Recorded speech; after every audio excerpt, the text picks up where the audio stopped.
नमस्कार आप सभी को, स्वागत है आपका हमारे इस प्लेटफ़ॉर्म पर। आज हम लोग इंडियन पॉलिटी पढ़ेंगे और ये पॉलिटी हम लोग पढ़ेंगे माइंड मैप से। और कहीं न कहीं जब आप मैप से चीज़ों को पढ़ते हो, तो आपके लिए याद करना आसान हो जाता है और कहीं न कहीं जब पिक्चर्स के माध्यम से आप पढ़ते हो, तो दिमाग में हिट भी होती हैं बहुत सारी चीज़ें। तो पॉलिटी को हम लोग पढ़ेंगे, लेकिन इसको शुरू करने से पहले मैं 2-3 जानकारियाँ आपको दे दूँ। अगर आप पॉलिटी को डिटेल में पढ़ना चाहते हो, भारतीय संविधान और राज्य व्यवस्था को और आपको सबको पता होगा, पॉलिटी आपके हर परीक्षा में पूछी जाती है। परीक्षा चाहे जो भी हो, जैसे यूपीपीसीएस में लगभग 20 क्वेश्चन्स के आस-पास सवाल पूछे जाते हैं। आरओ-एआरओ में भी 10 से लगभग 17-15 क्वेश्चन्स पूछे जाते हैं। यूपीएसआई में तो बहुत सारे सवाल इससे आते हैं, 15-16 क्वेश्चन्स। तो भारत का संविधान और राज्य व्यवस्था, ये आपके लिए बहुत महत्वपूर्ण टॉपिक है। और अगर आप इस बैच से जुड़ते हो, तो आप कूपन कोड केडी01 कूपन कोड का इस्तेमाल कर लीजिएगा। और इसके अलावा जब आप इस बैच से जुड़ेंगे, तो प्रिंटेड पीडीएफ आपको टाइप्ड पीडीएफ दी जाती हैं और आप इनको डाउनलोड करके प्रिंट भी निकलवा सकते हो, ताकि आप रिवाइज़ भी कर सकें। इसके अलावा अगर आप यूपी जीके और कंप्यूटर के बैच से जुड़ना चाहते हैं, अगर आप यूपी ट्रिपल एससी में किसी भी परीक्षा की तैयारी कर रहे हैं और यूपी जीके और कंप्यूटर ये पढ़ना चाहते हैं, तो आपको पता होगा 35 नंबर का ये वेटेज रखते हैं। और इस बैच से जुड़ने के लिए आप केडी21 कूपन कोड का इस्तेमाल कर लीजिए और यहाँ भी आपको पीडीएफ डाउनलोड करने का ऑप्शन दिया गया है, तो आप पीडीएफ्स को डाउनलोड करके उनको पढ़ सकते हो। ठीक है? और इसके अलावा क्लासेस भी आपको रिकॉर्डेड वीडियो के फॉर्म में मिलेंगे। अगर आप अलग-अलग बैचेस से जुड़ना चाहते हो, अलग कंप्यूटर या फिर यूपी जीके, तो ये बैच भी आपको दिए गए हैं। तो आप किसी भी बैच से जुड़ना चाहते हो, तो आप जुड़ सकते हो। ठीक है? चलिए शुरुआत करते हैं माइंड मैप और चलिए माइंड मैप पॉलिटी की शुरुआत करते हैं। माइंड मैप पॉलिटी में सबसे पहले अगर हम शुरुआत करें तो संवैधानिक इतिहास आप पढ़ते हो पॉलिटी में, संविधान का इतिहास, ठीक है? और संविधान के इतिहास को आप लोग 2 भागों में पार्ट यानी 2 भागों में बाँट के पढ़ते हो। एक ब्रिटिश ईस्ट इंडिया कंपनी के अधीन संवैधानिक विकास कैसा हुआ है, कौन-कौन से अधिनियम आए थे और एक पढ़ते हो आप ब्रिटिश राजा के अधीन या ब्रिटिश क्राउन के अधीन संवैधानिक विकास कैसे-कैसे हुआ। तो सबसे पहले जो आज का हमारा माइंड मैप में टॉपिक है, वो है ईस्ट इंडिया कंपनी के अधीन संवैधानिक विकास यानी 1773 से लेकर 1858 तक का संवैधानिक इतिहास हम लोग पढ़ेंगे। सबसे पहले ये जो कुछ अधिनियम मैंने यहाँ पर लिखे हैं, इनके ईयर्स डायरेक्ट आपसे पूछे जाते हैं। तो आप इनका स्क्रीनशॉट ले लीजिएगा, अदरवाइज़ आप हमारे टेलीग्राम चैनल से जुड़ जाइए, उसमें हम इसकी पीडीएफ को दे देंगे। इसके अलावा पॉलिटी का बैच चल रहा है, तो पॉलिटी के बैच में भी ये सारे के सारे माइंड मैप्स आपके लिए डाले जाएँगे, ठीक है? तो अगर आप उस बैच से जुड़े हुए हैं, तो वहाँ भी आपको ये पीडीएफ मिलेगी। सबसे पहले ब्रिटिश ईस्ट इंडिया कंपनी के अधीन जो संवैधानिक विकास हुआ है 1773 से लेकर 1858 तक, इसमें सबसे पहला आप अधिनियम पढ़ते हो रेगुलेटिंग एक्ट याद रखिएगा, इसका ईयर आपसे पूछा जाता है 1773। संविधान संशोधन अधिनियम 1781। इसके अलावा पिट्स इंडिया एक्ट कब आया था? आप बताओगे 1784 में। इसके बाद पिट्स इंडिया एक्ट के अलावा 1786 का अधिनियम आपको पढ़ना है और चार्टर अधिनियम 1793। इसके बाद फिर हर 20 साल बाद ब्रिटिश ईस्ट इंडिया कंपनी का जो भारत में व्यापारिक एकाधिकार था, उसको लगातार बढ़ाया जाता है। तो 1793 से 1813 का चार्टर अधिनियम आपको पढ़ना है। चार्टर अधिनियम 1833 पढ़ना है और इसके अलावा एक अधिनियम 1853 का भी पढ़ना है। और इसके बाद 1857 की क्रांति हो जाती है, आपको पता होगा, ब्रिटिश ईस्ट इंडिया कंपनी का शासन भारत से समाप्त हो जाता है। और फिर इसके बाद जो भारत की बागडोर चली जाती है, फौज चली जाती है ब्रिटिश क्राउन के हाथों में। तो कुल मिला के यहाँ से आपको ये सारे के सारे जो एक्ट्स लिखे हैं, इनके ईयर्स तैयार रखने हैं। रेगुलेटिंग एक्ट 1773, संशोधन अधिनियम, रेगुलेटिंग एक्ट में जो कमियाँ रह गई थी, उन कमियों को दूर करने के लिए 1781 का अधिनियम आया। फिर ब्रिटेन में सत्ता परिवर्तन हुआ, विलियम पिट द यंगर प्रधानमंत्री वहाँ का बनता है और 1784 में इसी के नाम पर ये अधिनियम आया था। 1786 का अधिनियम, चार्टर अधिनियम 1793, 1813, 1833, 1853। अब यहाँ पर आप देख पा रहे होंगे हर अधिनियम में 20-20 साल का गैप है, यानी कि ब्रिटिश ईस्ट इंडिया कंपनी के लिए 20-20 साल प्रोवाइड कराए जा रहे थे। यहाँ तक बात समझ पा रहे हो? चलिए अब हम शुरुआत करते हैं रेगुलेटिंग एक्ट की। ज़रा गौर करना। रेगुलेटिंग एक्ट में बहुत सारी बातें कही गई थी, लेकिन कुछ बातें यहाँ पर हैं जो आपके एग्ज़ाम में बहुत ज़्यादा पूछी जाती हैं। रेगुलेटिंग एक्ट ध्यान से देखना। सबसे पहले मुझे बताओ कि ये किस साल में आया था? 1773 में।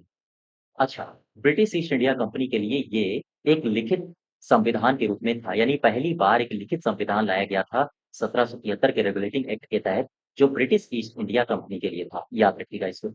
अच्छा, अभी तक जो आप देखोगे बंगाल में, बंगाल का गवर्नर होता था और ये जैसे ही अधिनियम आता है रेगुलेटिंग एक्ट, बंगाल का जो गवर्नर था, वो बंगाल का गवर्नर जनरल बना दिया जाता है और पहला जो बंगाल का गवर्नर जनरल बना था, वो बना था वॉरेन हेस्टिंग, याद रखिएगा। इसके अलावा बम्बई और मद्रास प्रेसिडेंसी बंगाल के अधीन कर दिए गए। ज़ाहिर-सी बात है, ये जो बंगाल था, यानी कि अब जो मद्रास प्रेसिडेंसी था और ये जो बम्बई प्रेसिडेंसी था, इन दोनों ही प्रेसिडेंसीज़ को बंगाल प्रेसिडेंसी के अधीन कर दिया गया। इसी अधिनियम के माध्यम से कलकत्ता में एक सुप्रीम कोर्ट की स्थापना की जाती है।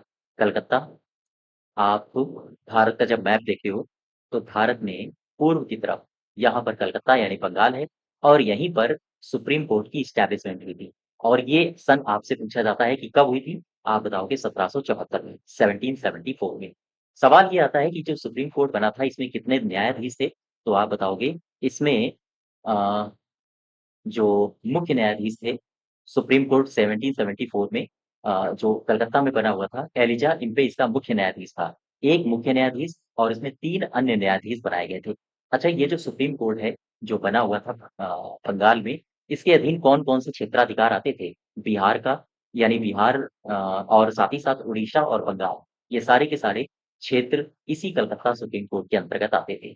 यहाँ तक बात समझ पा रहे हो? चलिए, फिर से एक बार समझते हैं। रेगुलेटिंग एक्ट में और कौन-सी बात कही गई? इसमें भ्रष्टाचार पर रोक लगाने की बात भी की गई थी। ये मैं क्यों बोल रहा हूँ भ्रष्टाचार पर रोक लगाने की बात की गई? क्योंकि इसी रेगुलेटिंग एक्ट के माध्यम से उपहार लेना, उपहार देना, इन सब पर प्रतिबंध लगा दिया गया था। कोर्ट ऑफ प्रोप्राइटर्स की जो क्षमता थी, उसको बढ़ाया गया। क्या होता है कोर्ट ऑफ प्रोप्राइटर्स? अभी हम लोग पढ़ेंगे। इसके अलावा बोर्ड ऑफ डायरेक्टर्स में जो 24 मेंबर्स थे, बोर्ड ऑफ डायरेक्टर्स का गठन किया गया था। नियंत्रण एवं ये जो पूरा का पूरा रेगुलेटिंग एक्ट है, ये नियंत्रण और संतुलन के सिद्धांत पर आधारित है। तो ये कुछ मुख्य विशेषताएँ हैं रेगुलेटिंग एक्ट की। फिर से देख लो, ब्रिटिश ईस्ट इंडिया कंपनी के लिए पहली बार लिखित संविधान आया रेगुलेटिंग एक्ट के माध्यम से। बंगाल का जो गवर्नर था, वो बंगाल का गवर्नर जनरल बन चुका था। इसके अलावा बम्बई और मद्रास प्रेसिडेंसी बंगाल के अधीन आ गए थे और कलकत्ता में सुप्रीम कोर्ट की स्थापना हुई थी 1774 में। एलिजा इम्पे इसका मुख्य न्यायाधीश था। भ्रष्टाचार पर इस अधिनियम के माध्यम से रोक लगाई गई। कोर्ट ऑफ प्रोप्राइटर्स की जो क्षमता थी, उसको बढ़ाया गया। बोर्ड ऑफ डायरेक्टर्स में 24 मेंबर्स थे।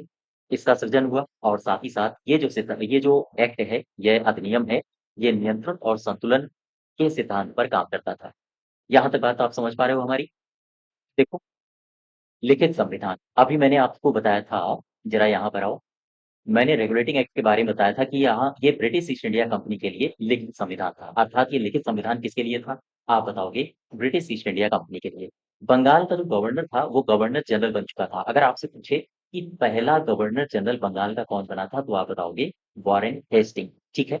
अच्छा, ये जो बंगाल का गवर्नर जनरल है, इसकी एक कार्यकारी परिषद भी थी क्या? हाँ, इसकी कार्यकारी परिषद भी थी और ध्यान रखिएगा, प्रशासन चलाने के लिए इसमें 4 सदस्यों का होना अनिवार्य किया गया था। इसके अलावा और भी कई सारी बातें हैं, लेकिन अभी हम लोग माइंड मैप पढ़ रहे हैं, अगर आपको और डिटेल में पढ़ना हो तो आप पॉलिटी के बैच से जुड़ सकते हो। लेकिन यहाँ पर केवल और केवल एक रफ आइडिया ताकि आपको चीज़ें जल्दी-जल्दी रिवाइज़ हो जाएँ। इसके अलावा बम्बई और मद्रास प्रेसिडेंसी ये बंगाल के अधीन कर दिए गए थे। कलकत्ता में सुप्रीम कोर्ट की एस्टैब्लिशमेंट हुई थी 1774 में। लेकिन अब यहाँ से सवाल कैसे आते हैं?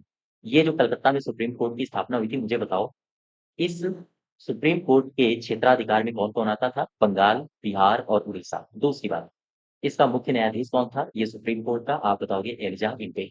इसमें कितने न्यायाधीश थे? तो आप बताओगे 1 मुख्य न्यायाधीश था और 3 अन्य न्यायाधीश हुआ करते थे। इस अधिनियम के माध्यम से भ्रष्टाचार पर रोक लगाई गई थी। ठीक है? और आगे बढ़ो। अब आ जाओ कोर्ट ऑफ प्रोप्राइटर्स में। कोर्ट ऑफ प्रोप्राइटर्स सीओपी इनको बोलते हैं, शॉर्ट में। दरअसल ये थे कौन? तो आप बताओगे ये वास्तव में ब्रिटिश ईस्ट इंडिया कंपनी के शेयरधारक वर्ग के स्वामी थे। अर्थात ब्रिटिश ईस्ट इंडिया कंपनी के शेयरधारक वर्ग के स्वामी। ठीक है? अच्छा, अब सवाल ये आता है कि कोर्ट ऑफ प्रोप्राइटर्स में रेगुलेटिंग एक्ट में क्या परिवर्तन हुआ? तो ये इनके जो मानक थे कोर्ट ऑफ प्रोप्राइटर्स के 500 पाउंड के शेयरधारक हुआ करते थे। लेकिन हुआ ये कि रेगुलेटिंग एक्ट के माध्यम से ये जो 500 पाउंड के शेयरधारक थे, अब इसको बढ़ा दिया गया। 1000 पाउंड के शेयरधारक होंगे। तो ये बात आप याद रखोगे।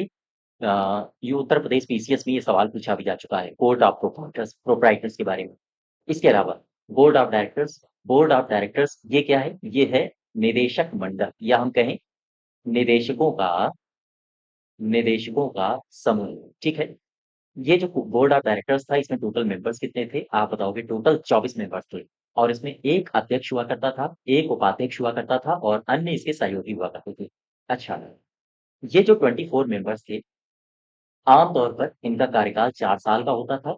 ब्रिटिश संसद को इनका मुख्य काम था कि ये ब्रिटिश संसद को रिपोर्ट सौंपेंगे, रिपोर्ट भेजेंगे और ब्रिटिश संसद में आम तौर पर ये 2 रिपोर्ट भेजा करते थे, 2 रिपोर्ट। और ये जो 2 रिपोर्ट थी, एक गृह मंत्री या राज्य मंत्री को भेजते थे, एक गृह मंत्री को भेजते थे और एक रिपोर्ट ये भेजते थे अर्थ मंत्री को। यहाँ तक बात समझ पा रहे हो आप हमारी? अच्छा, इसी में एक बात आप और याद रखोगे बोर्ड ऑफ डायरेक्टर्स में कि प्रत्येक वर्ष 1/4 सदस्य प्रत्येक वर्ष 1/4 सदस्य सेवानिवृत्त हो जाते थे। सेवानिवृत्त हो जाते थे। याद रखिएगा बस इतनी सी बात है। इसके अलावा नियंत्रण एवं संतुलन के सिद्धांत पर ये आधारित है। यहाँ तक बात आप समझ पा रहे हो? तो खैर, मैंने आपको ये सारी की सारी बातें रेगुलेटिंग एक्ट से संबंधित बता दी जो महत्वपूर्ण बातें वो सब। ठीक है? और इसकी पीडीएफ आपको टेलीग्राम चैनल पर डाल दी जाएगी तो आप वहाँ से इसको डाउनलोड कर लीजिएगा। आज यहीं तक रखते हैं। धन्यवाद।